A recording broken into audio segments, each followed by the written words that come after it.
Diagram ini membagi pembangunan wilayah ke dalam 4 pilar strategis. Pertama, teori lokasi industri dari Alfred Faber, fokus pada biaya transportasi minimal. Prinsipnya sederhana.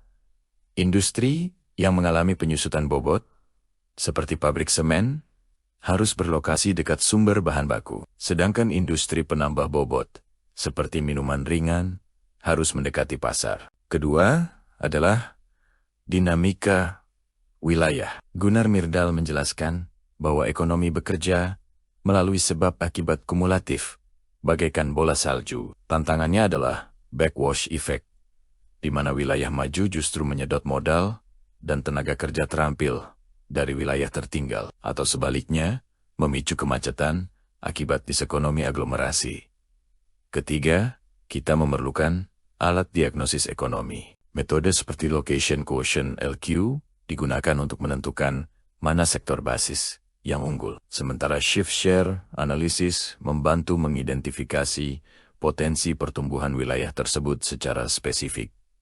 Terakhir adalah strategi kebijakan. Pemerintah sering menggunakan growth policy atau kutub pertumbuhan untuk memusatkan anggaran demi efek rembesan trickle down. Namun, strategi ini harus dijaga agar tidak menciptakan daerah kantong enclave yang terisolasi, melainkan membentuk ekosistem lengkap sesuai model berlian Michael Porter.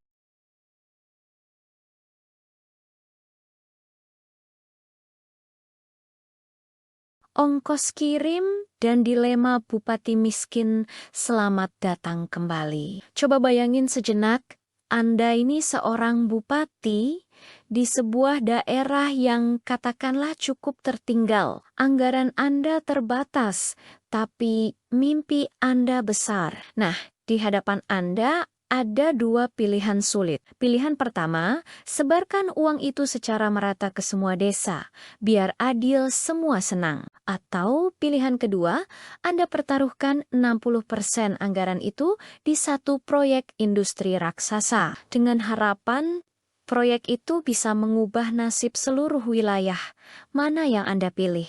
Pilihan yang terasa mustahil ya, tapi ini dilema nyata yang dihadapi para pengambil kebijakan setiap hari. Dan sumber-sumber yang ada ini bukan sekedar teori ekonomi yang kaku, bukan. Ini tuh seperti peta pemikiran semacam buku panduan untuk menjawab pertanyaan. Persis seperti itu. Bekali Anda dengan kerangka berpikir dari ilmu ekonomi regional. Tujuannya supaya bisa membuat keputusan yang tepat. Kita akan mulai dari pertanyaan paling dasar. Kayak, kenapa sih pabrik Coca-Cola ada di setiap kota besar?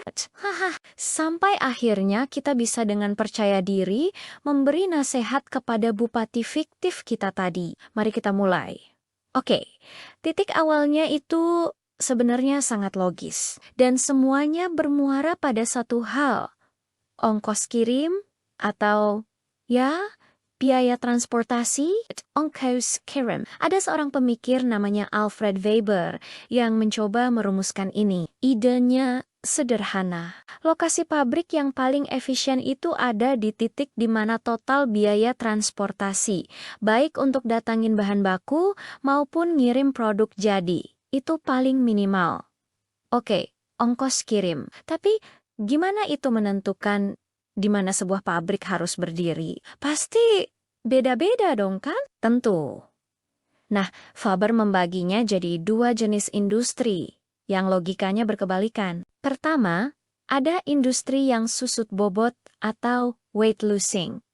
Susut bobot, coba bayangkan pabrik pengolahan biji besi atau pabrik kayu. Anda mungkin butuh 10 ton kayu gelondongan untuk menghasilkan, katakanlah, cuma 5 ton kayu olahan. Oh, sisanya ampas gitu ya. Betul, sisa 5 tonnya itu ya serbuk gergaji.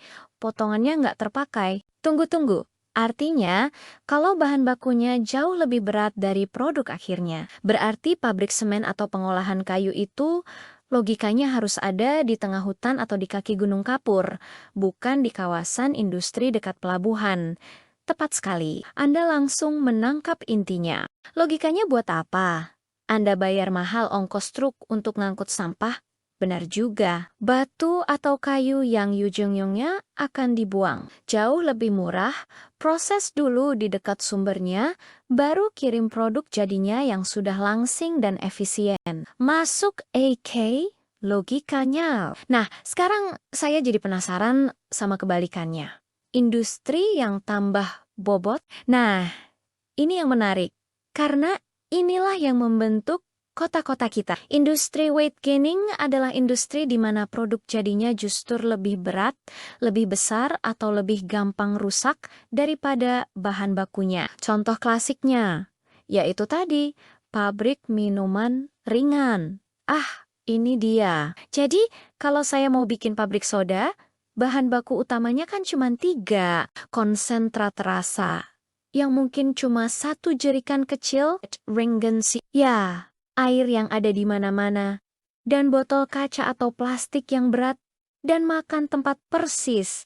Nggak ada gunanya kan kita ngangkut jutaan liter air dan ribuan truk isi botol kosong dari satu pabrik pusat ke seluruh Indonesia? Boros banget ongkosnya. Jauh lebih cerdas. Kirim saja konsentratnya yang ringan ke pabrik-pabrik di berbagai daerah. Lalu proses pencampuran dan pembotolannya dilakukan di sana dekat dengan konsumen. Inilah kenapa pabrik Aqua atau Coca-Cola seolah ada di mana-mana. Mereka melakukan orientasi pasar. Oke, jadi keputusan satu pabrik mungkin kelihatannya sepele ya, tapi kalau ribuan perusahaan bikin keputusan logis yang sama, apa yang terjadi pada sebuah negara secara keseluruhan? Ini pasti menciptakan sebuah pola, kan? Anda menyentuh jantung persoalannya. Ini membawa kita pada teori, namanya sebab akibat kumulatif dari Gunnar Myrdal. Analogi terbaiknya itu bola salju.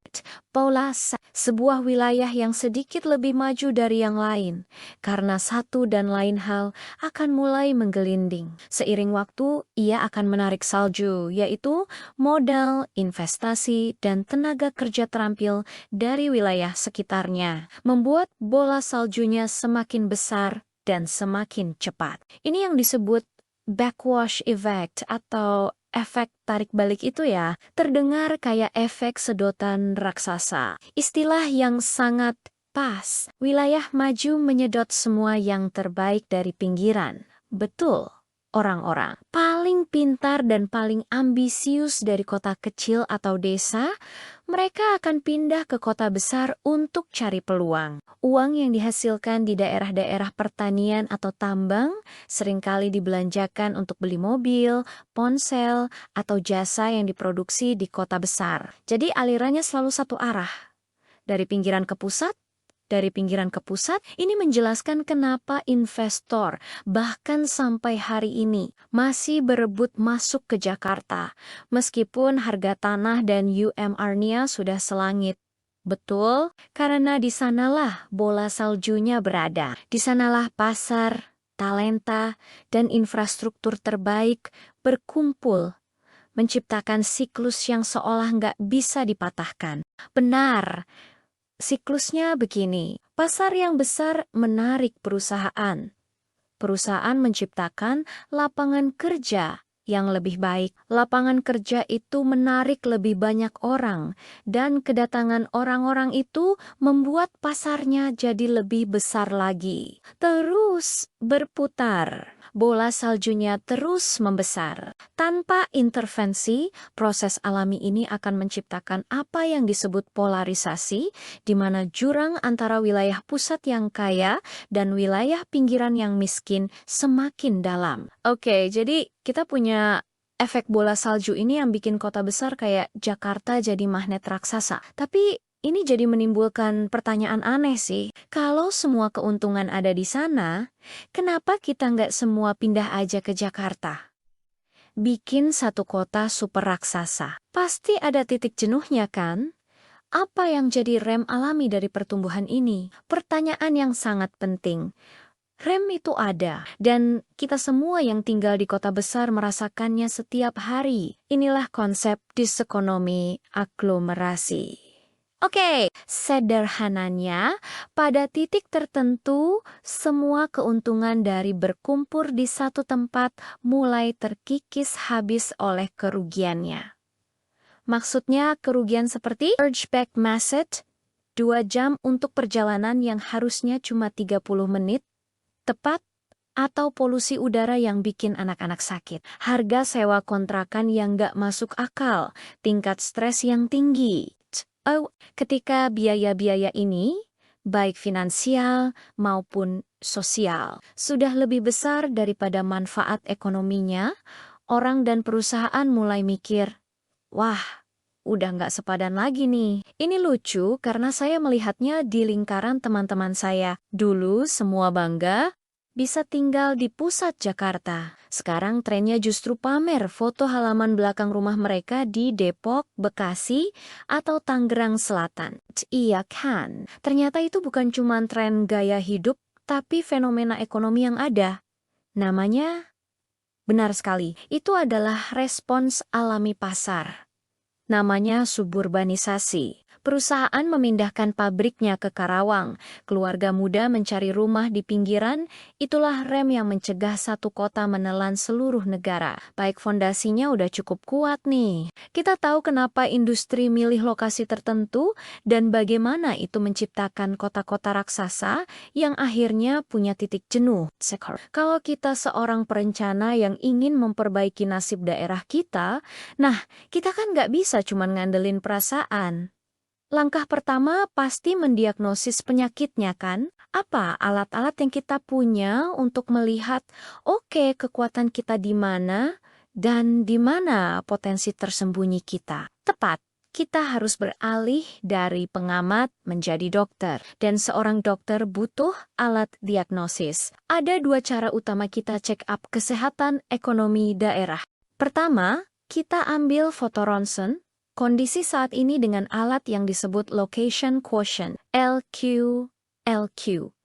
Ini untuk melihat apa yang jadi tulang punggung ekonomi kita sekarang. Oke, LQ, bagaimana cara kerjanya tanpa harus jadi ahli statistik? Sangat intuitive kok. Kita hanya membandingkan porsi kue sebuah sektor di daerah kita dengan porsi kue sektor yang sama di tingkat nasional. Misalnya dari sumber yang Anda berikan, di NTT sektor pertanian itu menyumbang 30% dari total ekonomi daerah. Sementara di level nasional, porsinya cuma 13%. Jadi kita bagi 30 dengan 13, hasilnya sekitar ke-2,3 aturan mainnya. Kalau angkanya di atas 1, artinya sektor itu adalah spesialisasi Anda. Itu sektor basis. Produksi Anda melebihi kebutuhan lokal, jadi surplusnya bisa Anda ekspor ke daerah lain dan mendatangkan uang dari luar. Dan kalau di bawah 1, artinya Anda masih impor dari daerah lain untuk memenuhi kebutuhan sendiri. Jadi dengan LQ 2,3 kita tahu pasti bahwa pertanian adalah mesin utama ekonomi NTT. Oke, itu fotoron. Tapi penyakit atau potensi kan nggak statis. Kita juga perlu tahu mana yang lagi tumbuh cepat dan mana yang lagi sekarat. Nah, untuk itu kita putar rekaman videonya dengan alat kedua, namanya analisis shift share. Alat ini sedikit lebih rumit, tapi intinya ia membedah pertumbuhan ekonomi daerah kita dan membandingkannya dengan pertumbuhan nasional. Komponen yang paling penting untuk seorang perencana adalah yang disebut differential shift atau DS. Oke, istilah baru lagi. Coba kita sederhanakan deh. Intinya, kalau saya seorang bupati, data ini bisa bilang ke saya, Pak, berhenti mimpi bangun Silicon Valley di sini. Fokus aja kembangkan industri perikanan Anda, karena disitulah harta karun tersembunyi Anda berada. Begitu kan? Persis seperti itu. Mari kita pakai contoh dari materi Anda. Di Kabupaten Kupang, sektor perikanannya punya LQ 0,8 di bawah 1. Artinya masih defisit. masih defisit, belum bisa memenuhi kebutuhan sendiri. Tapi nilai DS-nya positif, yang berarti sektor ini pertumbuhannya lebih ngebut daripada rata-rata nasional. Jadi meskipun sekarang masih kecil, tapi dia ini pelari cepat. Ini adalah rising star. Tepat. Ini sinyal data yang sangat kuat bagi pemerintah daerah. Perhatian, di sini ada momentum, kasih insentif, bangun infrastruktur pendukung, permudah perizinannya. Ini cara menemukan potensi, bukan berdasarkan opini, tapi berdasarkan data kinerja. Baik, kita sudah bisa mendiagnosis kekuatan dan potensi. Tapi ekonomi kan bukan kumpulan sektor yang berdiri sendiri ya. Semuanya saling terkait kayak jaring laba-laba raksasa. Ada alat untuk melihat jaring itu. Dan ini adalah alat yang paling canggih. Paddle input-output. Alat ini menunjukkan gimana setiap sektor membeli dari dan menjual ke sektor lainnya. Oke, sektor pariwisata misalnya. Butuh input. Dari pertanian untuk restoran, dari konstruksi untuk hotel, dari transportasi untuk antar turis. Dari sini, kita bisa melihat satu hal yang krusial. Efek pengganda atau multiplier effect. Nah, ini dia. Ini konsep yang sering kita dengar. Katanya, investasi 1 miliar di satu sektor, dampaknya bisa jadi 2 atau 3 miliar bagi perekonomian. Gimana itu bisa terjadi? Gini cara kerjanya. Bayangkan pemerintah investasi 1 miliar untuk bangun museum. Uang itu nggak berhenti di situ. Pertama, uang itu diterima oleh kontraktor. Ini dampak langsung. Oke. Lalu, kontraktor pakai uang itu untuk beli semen, baja, dan bayar upah para tukang. Ini dampak tidak langsung. Masuk akal. Terakhir, para tukang yang baru gajian itu pakai uangnya untuk belanja di warung, beli pulsa atau servis motor. Ini dampak ikutan atau induced effect. Jadi, ini bukan cuman soal menciptakan lapangan kerja, ini soal memilih investasi yang uangnya nggak langsung kabur keluar daerah, tapi terus berputar di warung lokal, di bengkel, di pasar. Betul. Dan menghidupi lebih banyak orang dari satu suntikan dana yang sama. Ini soal mendapatkan ledakan terbesar dari setiap rupiah yang kita keluarkan. Anda merangkumnya dengan sempurna. Tugas orang perencana adalah mencari sektor dengan keterkaitan ke belakang yang paling kuat dan angka pengganda tertinggi. Karena itulah sektor yang uangnya paling lengket di ekonomi lokal. Oke. Ini kerangka yang sangat kuat. Kita sudah bergerak dari memahami masalah, lalu mendiagnosis dengan data. Sekarang kita sampai di puncak, merancang strategi. Kita kembali ke pertanyaan awal untuk bupati kita. Apa yang harus kita lakukan? Disinilah kita beralih menjadi arsitek kebijakan. Dan prinsip pertama yang paling penting dalam arsitektur pembangunan daerah adalah teori kutub pertumbuhan atau growth policy. Kutub pertumbuhan. Teorinya sangat kontraintuitif tapi logis. Karena anggaran terbatas, jangan pernah menyebar anggaran itu secara merata dan tipis-tipis. Itu seperti menabur garam di lautan, nggak akan terasa. Tunggu, ini terdengar sangat tidak adil. Bukankah pemerintah harus adil ke semua wilayah? Fokus pada satu titik berarti menganaktirikan yang lain kan? Secara politis, ini memang sulit dijual. Tapi secara teknokratis, ini satu-satunya cara menciptakan perubahan. Pilih 1 atau 2 lokomotif, sektor atau kawasan yang punya potensi paling besar. Berdasarkan analisis kita tadi, lalu dorong sekuat tenaga dengan investasi dan kebijakan. Oke. Harapannya, lokomotif itu akan menarik gerbong-gerbong ekonomi di sekitarnya, seperti yang pemerintah coba lakukan dengan menetapkan Labuan Bajo sebagai Bali baru. Semua investasi besar dipusatkan di sana. Harapannya, efeknya akan menetes atau trickle down efek ke desa-desa sekitarnya. Tapi, apakah itu selalu berhasil? Nah, ini adalah resiko terbesarnya. alih-alih menetes. Kemajuan itu bisa malah menciptakan enclave atau daerah kantong. Bayangkan, Labuan Bajo maju pesat dengan hotel bintang 5 dan marina mewah, tapi hanya 10 kilometer dari sana.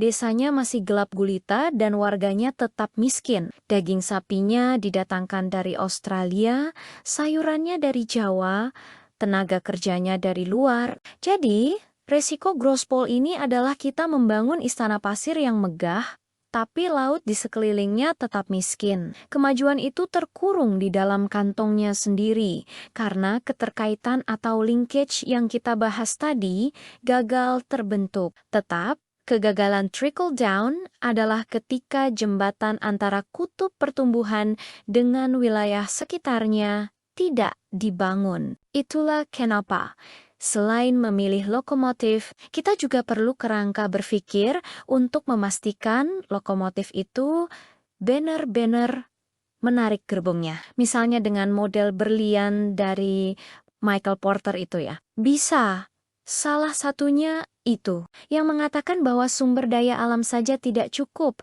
tapi kita butuh ekosistem yang lengkap, SDM berdaya manusia terampil, konsumen yang cerdas, industri pendukung dari hulu ke hilir, dan persaingan yang sehat. Semacam daftar periksa agar kutub pertumbuhan kita tidak menjadi menara gading. Benar, itu adalah cara untuk memastikan pertumbuhan itu berakar dan berkelanjutan. Mari kita tutup dengan kembali ke simulasi kita. Anda sekarang adalah penasehat utama Bupati. Di hadapan Anda ada 2 proposal. Opsi A, bagi rata APBD ke seluruh desa, semua dapat sedikit-sedikit demi keadilan. Opsi B, fokuskan 60% anggaran untuk membangun satu sentra industri pengolahan pakan ternak yang strategis di satu lokasi. Berdasarkan semua yang sudah kita bahas, apa nasihat Anda? Nasihat saya,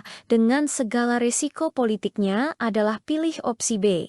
Ini adalah penerapan konsep unbalanced growth. Menyebar anggaran tipis-tipis itu secara matematis tidak akan menghasilkan lompatan kuantum. Itu hanya akan menghasilkan perbaikan-perbaikan kecil yang tidak akan mengubah struktur ekonomi secara fundamental. Sedangkan dengan memfokuskan sumber daya di satu titik, dengan memfokuskan sumber daya, Anda menciptakan ledakan atau big push. Ketika sentra industri pakan ternak itu berhasil, ia akan menciptakan permintaan besar untuk jagung dari para petani di desa sekitar. Ia akan menyerap tenaga kerja, ia akan memicu pembangunan jalan dan listrik lokasi itu. Efeknya akan menetes ke bawah secara organik melalui mekanisme pasar. Jauh lebih kuat dan berkelanjutan daripada sekedar bantuan langsung yang habis dalam sekejap. Kuncinya adalah memastikan jembatan itu dibangun sejak awal.